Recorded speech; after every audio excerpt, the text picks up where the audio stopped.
Selamat pagi anak-anak. Untuk saat ini kita memasuki ke materi pertama dari pelayanan farmasi, yaitu cara memberikan informasi penggunaan obat. Yang pertama kita bahas adalah penggunaan obat dengan bentuk sediaan padat. Seiring dengan perkembangan ilmu pengetahuan dan teknologi, pelayanan kefarmasian telah berkembang tidak hanya berorientasi kepada produk, kini juga berorientasi kepada pasien. Pelayanan kefarmasian yang semula fokus pada pengelolaan obat telah berkembang menuju pelayanan yang lebih komprehensif, dalam artian tidak hanya sebagai pengelola obat, tetapi lebih luas mencakup pelaksanaan pemberian informasi untuk mendukung penggunaan obat yang benar dan rasional, monitoring penggunaan obat untuk mengetahui tujuan akhir, serta kemungkinan terjadinya kesalahan pengobatan. Tapi kita bahas terlebih dahulu, mengapa informasi obat itu penting? Hal ini terjadi karena kurangnya pengetahuan dan pemahaman pasien tentang obat untuk terapinya, dan ini merupakan salah satu penyebab kegagalan terapi. Tenaga kefarmasian mempunyai tanggung jawab yang besar atas keberhasilan terapi.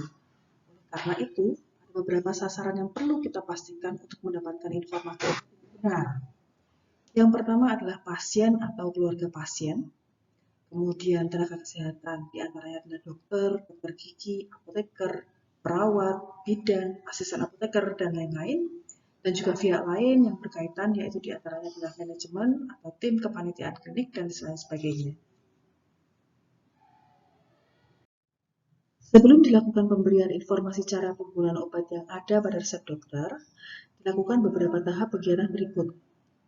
Yang pertama, penerimaan resep, pengkajian resep, menyiapkan obat sesuai dengan permintaan resep, peracikan obat, pengemasan obat, dan yang terakhir adalah penyerahan obat yang disertai dengan pemberian informasi obat. Dalam memberikan informasi, harus diperhatikan beberapa hal berikut. Misalnya nih, pertama, menggunakan pemilihan tata bahasa yang baik, jelas, lugas, mudah dimengerti, dan tidak menimbulkan salah paham. Yang kedua, menghargai apa yang disampaikan lawan bicara dengan bahasa tubuh yang baik. Yang ketiga, memelihara kontak mata kepada lawan bicara sehingga mereka tahu bahwa mereka diperhatikan. Dan yang keempat, memberikan perhatian khusus kepada kondisi tertentu seperti wanita hamil, pasien yang memiliki gangguan penglihatan dan pendengaran, buta huruf, anak dan pasien lansia, serta pasien yang mendapatkan lebih dari satu jenis obat. Obat yang pertama kita bahas adalah obat yang berbentuk sediaan padat. Yang pertama adalah tablet ditelan. Prosedurnya adalah yang pertama, cuci tangan dengan menggunakan sabun dan air. Yang kedua, biasanya obat ini ditelan bersama dengan segelas air minum. Bisa juga digunakan berdasarkan atas petunjuk ahli kesehatan karena ada juga obat yang ditelan bersamaan dengan makanan dan lain-lain. Ya, perlu diperhatikan untuk pasien yang mengalami kesukaran menelan tablet, ada beberapa sediaan tablet tidak boleh digerus, contohnya tablet salut enterik. Ketika menggunakan obat long acting, tiap dosis harus ditelan seluruhnya. Jangan dibelah, jangan dihancurkan atau dikunyah sebelum ditelan, kecuali hal tersebut memang diperlukan. Berikutnya adalah tablet sublingual. Sub artinya di bawah, lingual itu artinya lidah, sehingga obat ditempatkan di bawah lidah. Prosedurnya yang pertama, cuci tangan dengan menggunakan sabun dan air. Pasien dimohon duduk, minum atau berkumur-kumur dengan sedikit air untuk melembabkan mulut kering. Letakkan tablet di dalam lidah, tutup mulut dan jangan menelan sampai semua obat larut. Dan terakhir, jangan berkumur atau mencuci mulut selama beberapa menit setelah tablet larut. Berikutnya adalah tablet bukal. Berbeda dengan tablet sublingual, tablet ini disisipkan di antara pipi dan gusi.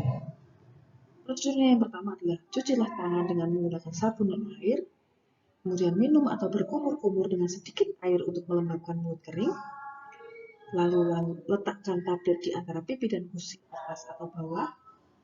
Berikutnya tutup mulut dan jangan menelan sampai semua tablet larut. Dan yang terakhir, jangan berkumur atau mencuci mulut selama beberapa menit setelah tablet larut. Berikutnya adalah tablet hisap. Cuci tangan dengan menggunakan sabun dan air. Masukkan tablet ke dalam mulut, kemudian hisap tablet, dan biarkan tablet melarut perlahan-lahan di dalam mulut. Selanjutnya adalah tablet kunyah. Prosedur pertama adalah cuci tangan dengan menggunakan sabun dan air. Masukkan tablet ke dalam mulut, kunyah sampai tablet hancur, kemudian ditelan.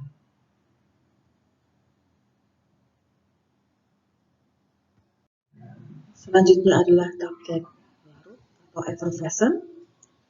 Prosedur pertama adalah cuci tangan dengan menggunakan sabun dan air. Larutkan tablet dengan sejumlah air putih. Bila sudah larut, langsung minum larutan sampai habis. Berikutnya adalah sediaan kapsul. Cara penggunaannya yang pertama adalah cuci tangan dengan menggunakan sabun dan air. Lalu kapsul diminum dengan segelas air atau makanan. Bila sukar ditelan, kapsul dapat dibuat lunak dengan meletakkannya untuk beberapa saat dalam air. Umumnya, tidak boleh membuka kapsul untuk mengeluarkan obatnya. Selanjutnya adalah serbuk untuk pemakaian dalam atau yang lazim kita sebut dengan pulveres. Prosedurnya adalah yang pertama, cuci tangan dengan menggunakan sabun dan air.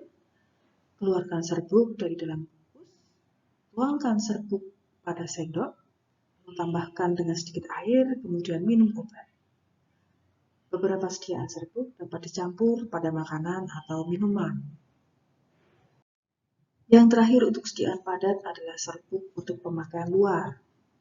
Prosedurnya, cuci tangan dengan menggunakan sabun dan air, lalu bersihkan dan keringkan dengan cermat daerah kulit yang akan diberikan obat. Taburkan sedikit serbuk pada kulit, kemudian dengan hati-hati gosok untuk meratakan serbuk pada kulit. Lalu cucilah tangan kembali dengan sabun dan air. Demikianlah materi pemberian informasi obat berbentuk padat. Untuk selanjutnya, silakan kalian ambil waktu untuk belajar dan persiapkan diri kalian untuk mengerjakan post-test. Jangan lupa kerjakanlah tugas yang berkaitan dengan materi ini, lalu serahkan sesuai dengan batas waktu yang telah kami tetapkan. Untuk pertemuan selanjutnya, kita akan membahas tentang cara pemberian informasi obat berbentuk secara padat dan cair. Terima kasih.